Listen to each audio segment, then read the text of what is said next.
Hi, welcome back to my channel, and this is a sound off for Kandi and the gang. So, Philip's hard exterior starting to defrost a little bit, you know. The episode opens up with him checking in on Brian. You know, Brian got a little issue, and he's just checking in with him, making sure everything is good. And I thought that was cute. I thought that was sweet. So did Brian, and he let him know that. But anyways, so we move over to Patrick, and Patrick has a luxury essential oil line. And apparently he set up a photo shoot and the photographer backed out at the last minute, and he needs everyone to help him get this show on the road. Where he wants everyone to pitch in and help him for free, of course. So Safari is going to be the photographer, and he needs Torrin's help to kind of set up the shoot and, you know, the look of everything. He gonna need some models. He gonna need everything. And he was like, yeah, Don Juan gonna be there with his shirt off. Don Juan was like, nah, me, no, it's not. So while Torrin is gathering inspiration for this photo shoot and, you know, doing his research or whatnot, magically he stumbles upon some modeling photos of Philip under his government name, Kwesi. And I ain't gonna lie, Philip looked really good. Okay, he looked really good, and I think everyone there was impressed. Torrin said he wasn't that impressed. Torrin, you know you lying. You know you liked what you saw. Everybody liked what we saw, okay? Now, Philip, he rude as hell, but he's a good-looking person, okay? God did not greedy him in the looks department. Philip is fine. Now, we not finna lie, okay? Let's not do that. But anywho, y'all should have never shown Brian them pictures. I know that much. So apparently after the soul rose that Brian donated to Patrick's house standing, Todd was really impressed and decided to give Brian an audience and possibly a business proposal. So Brian and Melvin are going around getting, you know, doing their research because, you know, he ultimately wants to own a food truck. So they're going around to different, I don't know if this is like a food truck park situation. I don't know too much about food trucks like that. But apparently there is a place where there's different food trucks lined up and you can order you some food, but he's trying to get, you know, research. He's trying to ask questions or whatever. He finds this one food truck owner that's willing to, you know, kind of tell him some things, put him up on game, let him take a tour of it. And he was like, this is what I want. He finds out it's about like $70,000, you know, that he has to pay. But clearly it's worth it because he paying the $70,000. So he must be making a lot in return. And Melvin was like, I think you really will do well doing this. So that's pretty much, I guess they needed a filler scene, but it was a cute little scene. I liked it. And I'm glad we got to see Melvin. And when I say Melvin is Aunt Bertha's grandchild, he act just like that.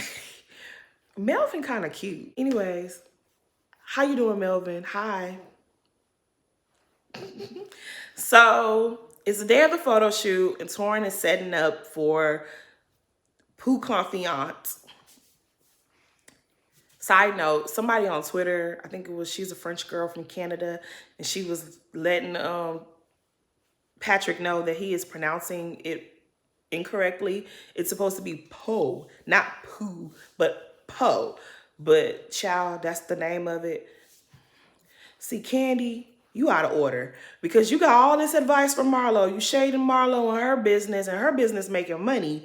And you ain't tell your cousin that the name of his business was an absolute hell no. You can't, don't move forward with it. Change the name ASAP because don't nobody want to rub nothing on their body called Pooh. Anyways, everyone is showing up at the photo shoot, you know, to support Patrick. And Patrick is a really friendly person. So people like that, you know, people are going to want to help you. They are. You know, when you have a nice attitude and a nice spirit, people are going to want to help you. Safari. You see how people showed up for him? Anywho, even Safari, I'm not gonna lie, Safari was cute this episode. She was playing really nice with Chandrika. I appreciated that. Everybody was showing up to the thing, showing love, and it was all nice to see. Now, before Chandrika came in there, her and Brian met up in the parking lot. Brian Crazy Butt done went and got some t-shirts with Quasi on there in his modeling photos. And like I said, Quasi looked really good, okay? Quasi looked good. Um, he done got t-shirts made. He was like, he got one for him. He got one for Chandrika. He was like, let's go up in there and have some little fun and start a little trouble. So anyways, when they walk in there with the shirts or whatever, Philip is like acting shy and he's like super embarrassed. But I don't know what you was embarrassed for.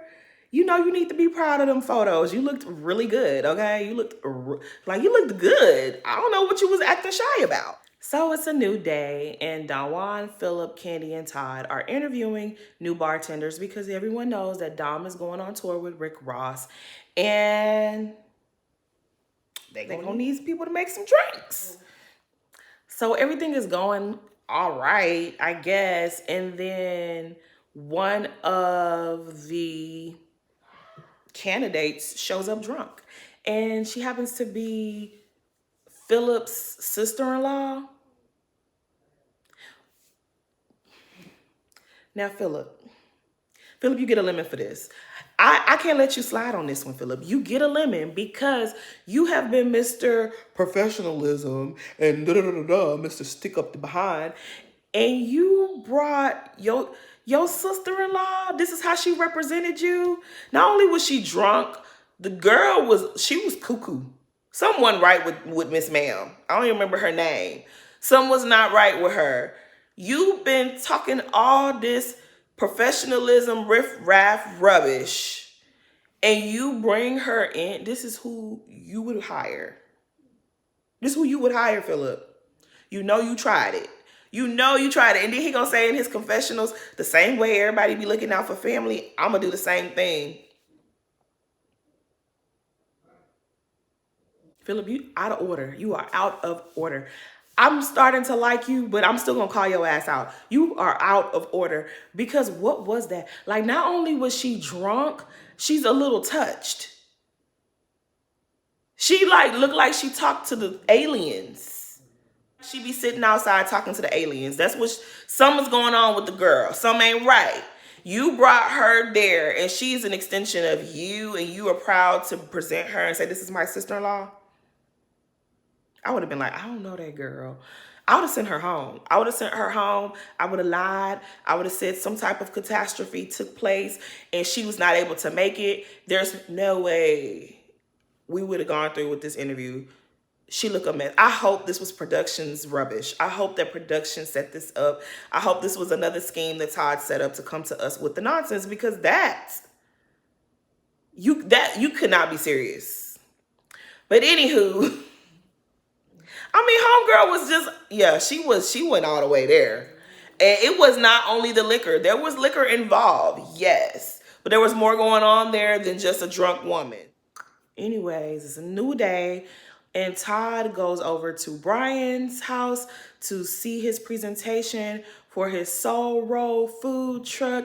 And I thought that was cute. You know, he had his computer set up. He had his slideshow presentation on cue, ready to go. He had, you know, a smorgasbord of soul rolls. He had the dessert ones. He had one with greens and mac and cheese.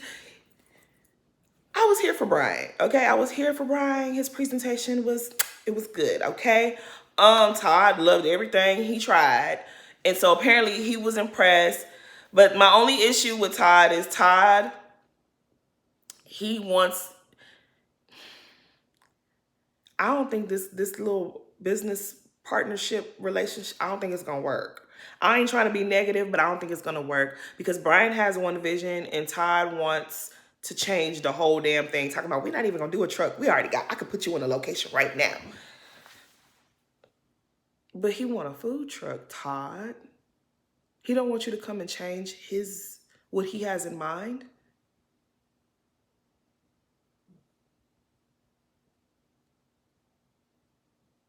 Yeah, I don't know about this business relationship, but the presentation was cute. It was really cute. It was cute. I liked it. But yeah, I don't know if it's gonna work out. So Dom is going on tour really soon.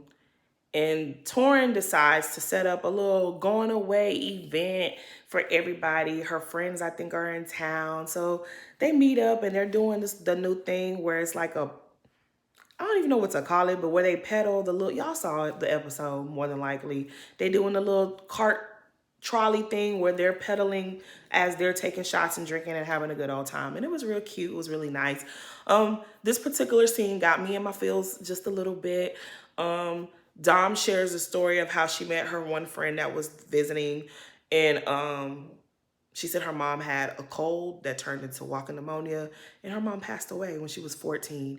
And when she was saying, like, I went through so much stuff, it hit me in my heart because I was not a teenager when my mom passed, but I knew what she meant. When she said I went through a lot of stuff that I didn't think I should have to go through, I knew what she meant. I knew exactly what she meant. It had me in my feels. It made me a little emotional.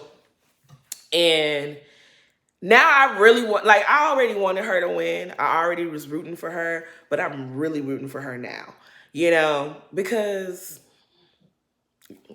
life be lifing. Like she said, to quote her in the earlier episode, life be lifing. I would really like to see her win. I hope that her dancing takes off, or if she has another dream, I hope things work out for her, because I ain't gonna lie, like, that really touched me. Like, girl, to lose your mama at 14, and that's rough. That's really rough. But, on a lighter note, they asked her friend, you're like a brother to her. What do you think about Brandon? And he was like, well, he makes her happy, so I'm good. That was a safe answer because, if you say you don't like him, she's still going to be with him. She's going to be with him until she decides she don't want to be with him. So as a friend, you just got to be real supportive and be like, whatever she likes. And I'm here for that because that's the only answer you can get these days. If you've been watching my reviews, you've been watching my channel, you already know how I feel about Prince Lemon. So we're not even going to spend too much on that. But he said he want marriage. He want the whole thing. He want a family. You couldn't even protect her job. Whatever. So Philip and Don Juan have decided to promote Chandrika, give her a little bit of authority because she does have an influence on the staff, and they think this was going to be, beneficial to the OLG.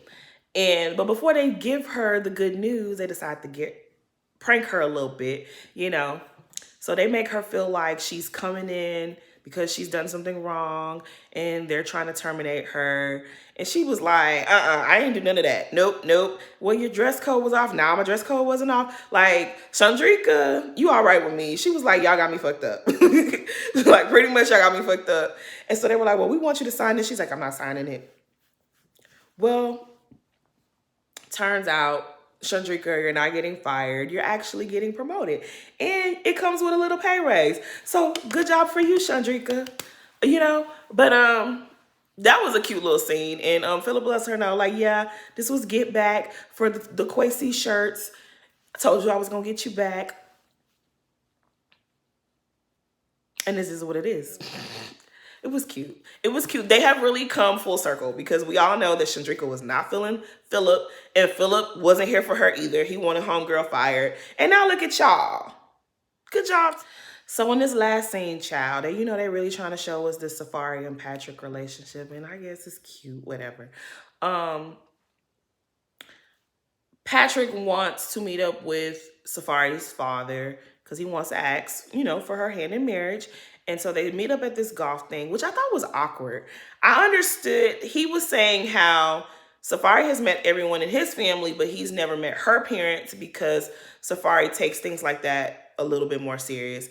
And I understood that because you're not just inviting everyone to meet with your family and you don't even know if the relationship is going anywhere. So that made sense, right? But I just felt like the first time you meet him shouldn't be a one-on-one. Like, it was awkward to me.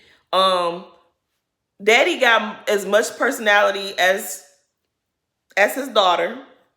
He wasn't as mean, but he ain't got that much personality. You got Patrick looking all goofy and whatnot. And I mean, we really could have done without this scene, but it was cute. They start talking, and he lets her know. He was like, "I'd like to marry your daughter." He could have. It's Patrick. It is what it is. The dad was real dry. He was like, whatever my daughter wants. If my daughter wants to marry you, then I'm okay with it. It's what she wants. And so Patrick was like, "Is that a yes? I don't know. I wish he would have just said yes." He said he with whatever his daughter with. Patrick, you the one want to marry into this dry ass family. This what it's gonna be like, okay? Anywho, that's pretty much all that happened. It was cute it was funny, it was cute, it had its moments. That's pretty much it. Please like, comment, and subscribe, and thanks for watching.